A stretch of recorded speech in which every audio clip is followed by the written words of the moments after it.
എല്ലാവർക്കും നമസ്കാരം. നമ്മുടെ ചാനലിലേക്ക് എല്ലാവർക്കും സ്വാഗതം. ഇന്നത്തെ വീഡിയോയിൽ നമ്മൾ കുറച്ച് വ്യത്യസ്തമായിട്ടുള്ള ഒരു അടിപൊളി റെസിപ്പിയാണ് നോക്കാൻ പോകുന്നത്. വളരെ സിമ്പിളായിട്ട് പെട്ടെന്ന് തയ്യാറാക്കിയെടുക്കാൻ പറ്റുന്ന ഒരു റെസിപ്പി. അപ്പോൾ നമ്മളിത് തയ്യാറാക്കാൻ പോകുന്നത് ആപ്പിളും മുട്ടയും ഉപയോഗിച്ചിട്ടാണ്. അപ്പോൾ അധികം താമസിയാതെ തന്നെ നമുക്ക് വീഡിയോയിലേക്ക് കിടക്കാം. അപ്പോൾ നമ്മുടെ ഈ പലഹാരം തയ്യാറാക്കാനായിട്ട് ഞാനിവിടെ 2 ആപ്പിൾ കട്ട് ചെയ്തെടുത്തിട്ടുണ്ട്. അപ്പോൾ ആപ്പിളിലെ തൊലിയൊക്കെ കളഞ്ഞ് ഇത് ചെറിയ ചെറിയ പീസുകളായിട്ട് കട്ട് ചെയ്തെടുത്തത് ഒരു മിക്സിയുടെ ജാറിലേക്ക് ഇട്ട് കൊടുക്കുകയാണ്. ഇനി നമുക്കിതിലേക്ക് മുട്ട ചേർത്ത് കൊടുക്കണം. അപ്പോൾ ഞാനിപ്പോൾ 3 കോഴിമുട്ട ഇതിലേക്ക് പൊട്ടിച്ച് ഒഴിച്ച് കൊടുക്കുകയാണ്. അപ്പോൾ ഇതെല്ലാം നമ്മൾ മിക്സിയുടെ ജാറിലേക്കാണ് ഇട്ട് കൊടുക്കുന്നത്. മിക്സിയിലിട്ട് ജസ്റ്റ് ഒന്ന് അടിച്ചെടുക്കുകയാണ് ചെയ്യുന്നത്. അപ്പോൾ കോഴിമുട്ട എടുക്കുമ്പോൾ അത് റൂം ടെമ്പറേച്ചറിലുള്ള മുട്ട എടുക്കാനായിട്ട് പ്രത്യേകം ശ്രദ്ധിക്കുക. ഫ്രിഡ്ജിൽ വെച്ച മുട്ടയാണെങ്കിൽ ഒരു മണിക്കൂർ മുമ്പ് തന്നെ എടുത്ത് പുറത്ത് വെച്ചിട്ട് ഉപയോഗിക്കാനായിട്ട് പ്രത്യേകം ശ്രദ്ധിക്കുക. അപ്പോൾ ഞാനിവിടെ 3 കോഴിമുട്ടയും ഇതിലേക്ക് പൊട്ടിച്ചൊഴിച്ചിട്ടുണ്ട്. ഇനി നമുക്കിതിലേക്ക് കുറച്ച് പാൽപ്പൊടി ചേർത്ത് കൊടുക്കണം. അപ്പോൾ ഞാനിവിടെ 1/3 കപ്പ് അളവിൽ പാൽപ്പൊടി ചേർത്ത് കൊടുത്തിട്ടുണ്ട്. അപ്പോൾ ഇത് ഏതാണ്ട് ഒരു 6 ടേബിൾ സ്പൂണിൻ്റെ അടുത്ത് വരും. ഇനി നമുക്കിതിലേക്ക് ചേർത്ത് കൊടുക്കേണ്ടത് പഞ്ചസാരയാണ്. പഞ്ചസാര നിങ്ങളുടെ ഒരു മധുരത്തിനനുസരിച്ച് ചേർത്ത് കൊടുക്കുക. ഞാനിപ്പോൾ പാൽപ്പൊടിയുടെ സെയിം അളവിൽ തന്നെയാണ് എടുത്തിരിക്കുന്നത്, 1/3 കപ്പ്. അപ്പോൾ ഇത്രയും സാധനങ്ങൾ ഇതിലേക്ക് ചേർത്ത് കൊടുത്തിട്ടുണ്ട്. ഇനി നമുക്ക് ചേർത്ത് കൊടുക്കേണ്ടത് മൈദയാണ്. ഒരു 1/4 ടേബിൾ സ്പൂൺ അളവിൽ മൈദ ഇതിലേക്ക് ചേർത്ത് കൊടുക്കാം. ഇനി നമുക്ക് ഏലക്കായുടെ പൊടി ഉണ്ടെങ്കിൽ അത് ചേർത്ത് കൊടുക്കാം. അതും അല്ലെങ്കിൽ അതിൻ്റെ തൊലിയൊക്കെ കളഞ്ഞ് കുരുവായിട്ട് ഇതിലേക്ക് ഇട്ട് കൊടുക്കാം. അപ്പോൾ നമ്മൾ മിക്സിയുടെ ജാറിലിട്ട് പൊടിക്കുന്നതുകൊണ്ടാണ് ഞാൻ ഇങ്ങനെ ഇട്ട് കൊടുത്തത്. നിങ്ങളുടെ കയ്യിൽ പൊടി ഉണ്ടെങ്കിൽ പൊടി ഇട്ട് കൊടുക്കുന്നതാണ് കുറച്ചും കൂടെ നല്ലത്. ഇനി വേറെ ഒന്നും തന്നെ നമ്മൾ ചേർക്കേണ്ട ആവശ്യമില്ല. ഇതിലേക്ക് എക്സ്ട്രാ വെള്ളമൊന്നും ചേർക്കേണ്ട. മുട്ടയുടെ ആ ഒരു നനവ് കൊണ്ട് ഇത് നന്നായിട്ട് അരഞ്ഞ് കിട്ടും. അപ്പോൾ മിക്സിയുടെ വെച്ച് ഇത് നന്നായിട്ടൊന്ന് അരച്ചെടുക്കുക. അപ്പോൾ ഞാൻ നമ്മുടെ മുട്ടയും ആപ്പിളും എല്ലാം കൂടിയ മിക്സ് നന്നായിട്ട് അരച്ചെടുത്തിട്ടുണ്ട്. അപ്പം ഞാനിവിടെ പാൽപ്പൊടിയാണ് ചേർത്തിരിക്കുന്നത്. നിങ്ങളുടെ കയ്യിൽ പാൽപ്പൊടി ഇല്ലെങ്കിൽ ഇതിന് പകരമായിട്ട് പാല് ചേർത്ത് കൊടുത്താൽ മതി. അപ്പോൾ പാല് ചേർക്കുമ്പോൾ ഒരു 1/4 കപ്പ് അളവിൽ പാല് ചേർത്ത് കൊടുക്കുക. പക്ഷേ നമ്മൾ പാല് ചേർക്കുമ്പോൾ മൈദയുടെ അളവ് കുറച്ച് കൂടുതൽ ചേർക്കേണ്ടി വരും. കാരണം പാലിൽ വെള്ളം ആയതുകൊണ്ട് മുട്ടയും കൂടി ചേരുമ്പോൾ കുറച്ചും കൂടി വെള്ളം കൂടുതലായിരിക്കും ഇതിൽ. അപ്പോൾ അത് ബാലൻസ് ചെയ്യാൻ വേണ്ടി ഇപ്പോൾ നമ്മൾ 1/4 കപ്പ് മൈദ എടുക്കുന്നിടത്ത് 1/2 കപ്പ് മൈദ എടുക്കാനായിട്ട് പ്രത്യേകം ശ്രദ്ധിക്കാം. ബാക്കിയെല്ലാം സെയിം അളവിൽ തന്നെ എടുത്താൽ മതിയാവും. ഇനി നമുക്ക് ഇതൊരു പാത്രത്തിലേക്ക് മാറ്റി ആവിയിൽ വെച്ച് വേവിച്ചെടുക്കണം.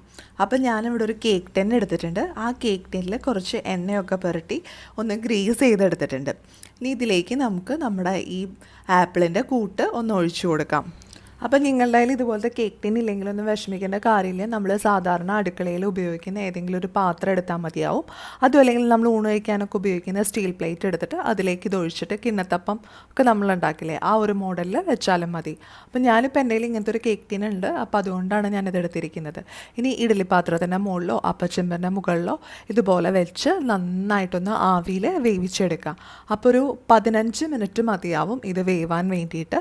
അപ്പോൾ ഒരു 15 മിനിറ്റ് കഴിഞ്ഞ് നമുക്കിതൊന്ന് തുറന്ന് നോക്കാം. തുറന്ന് നോക്കുമ്പോൾ ഇത് അത്യാവശ്യം നല്ല പോലെ ഇങ്ങനെ പൊങ്ങി വന്നിട്ടുണ്ടാവും. അപ്പോൾ നമ്മൾ ആ മുട്ടയൊക്കെ ചേർത്തത് കൊണ്ടാണ് ഇതിങ്ങനെ ഇരിക്കുന്നത്. ഇനി നമുക്കിത് വെന്തോന്ന് അറിയാനായിട്ട് ഒരു ടൂത്ത് പിക്ക് വെച്ചിട്ടോ അല്ലെങ്കിൽ ഒരു ഈർക്കിളിയോ അതോ അല്ലെങ്കിൽ ഒരു കത്തിയോ വെച്ചിട്ട് ഒന്ന് കുത്തി നോക്കുക. കുത്തി നോക്കുമ്പോൾ ഇത് നല്ലപോലെ ക്ലിയർ ആയിട്ട് വരുന്നുണ്ടെങ്കിൽ ഇത് നന്നായി വെന്തു എന്നാണ് അതിൻ്റെ അർത്ഥം. അപ്പോൾ ഞാനിപ്പോൾ ഇത് കുത്തി നോക്കിയിട്ടുണ്ട്. ഇതിപ്പോൾ നല്ലപോലെ ക്ലിയറായി വന്നിട്ടുണ്ട്. അപ്പോൾ ഇത് നന്നായിട്ട് വെന്തു എന്ന് നമുക്ക് മനസ്സിലാക്കാം. ഇനി നമുക്ക് ഗ്യാസ് ഓഫ് ചെയ്തിട്ട് ഇത് അടുപ്പത്ത് നിന്ന് മാറ്റി തണുക്കാനായിട്ട് വെക്കാം. അപ്പം നമ്മുടെ ആപ്പിൾ കൊണ്ടുള്ള ഈ 4 മണി പലഹാരം ഇവിടെ തണുത്ത് വന്നിട്ടുണ്ട്.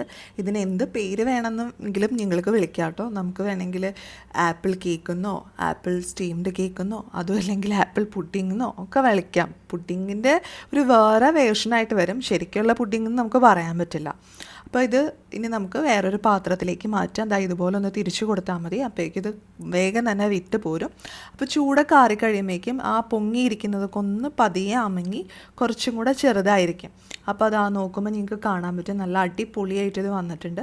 അതിൽ കറുത്ത കുത്തുകൾ പോലെ കാണുന്നത് നമ്മുടെ ആ ഏലക്കായുടെ തരികളാണ്. അപ്പോൾ ഏലക്കായ പൊടിച്ച് ചേർക്കുകയാണെങ്കിൽ അങ്ങനെ വരില്ല. ഞാനിങ്ങനെ ഡയറക്റ്റ് ആ കുരു ഇട്ട് കൊടുത്തത് കൊണ്ടാണ് അങ്ങനെ വന്നിരിക്കുന്നത്. ഇനി ഇത് നമുക്ക് കട്ട് ചെയ്തിട്ട് കഴിക്കാവുന്നതാണ്. അപ്പോൾ ചൂടോടെ വേണമെങ്കിൽ കഴിക്കാം. അതും അല്ലെങ്കിൽ നമുക്ക് ഫ്രിഡ്ജിൽ വെച്ച് തണുപ്പിച്ച ശേഷവും കഴിക്കാം. അപ്പോൾ സൂപ്പർ ടേസ്റ്റി ആയിട്ടുള്ളൊരു റെസിപ്പിയാണ്. അപ്പോൾ എല്ലാവരും ഇതൊന്ന് ട്രൈ ചെയ്ത് നോക്കുക. വളരെ സോഫ്റ്റ് ആയിട്ടുള്ളൊരു ഐറ്റമാണ്. നിങ്ങൾക്ക് നോക്കുമ്പോൾ തന്നെ കാണാൻ പറ്റും, വളരെ സ്പോഞ്ചി ആയിട്ടുള്ളൊരു ഐറ്റമാണ്. കുട്ടികൾക്കൊക്കെ കൊടുക്കാൻ പറ്റും. അതുപോലെ വീട്ടിലെന്തെങ്കിലും ഒരു ഗസ്റ്റൊക്കെ വരുന്നുണ്ടെങ്കിൽ അവർക്കൊരു സർപ്രൈസായിട്ട് പെട്ടെന്ന് ഉണ്ടാക്കി കൊടുക്കാൻ പറ്റുന്ന നല്ലൊരു റെസിപ്പിയാണ്. അപ്പോൾ എല്ലാവർക്കും ഇന്നത്തെ ഈ വീഡിയോ ഇഷ്ടപ്പെട്ടെന്ന് പ്രതീക്ഷിക്കുന്നു. വീഡിയോ ഇഷ്ടമായാൽ ലൈക്ക് ചെയ്യുക, ഷെയർ ചെയ്യുക. അതുപോലെ നിങ്ങൾക്ക് എന്തെങ്കിലും സജഷൻസൊക്കെ ഉണ്ടെങ്കിൽ താഴെ കമൻറ്റ് ബോക്സിൽ പറയാനും മറക്കരുത്.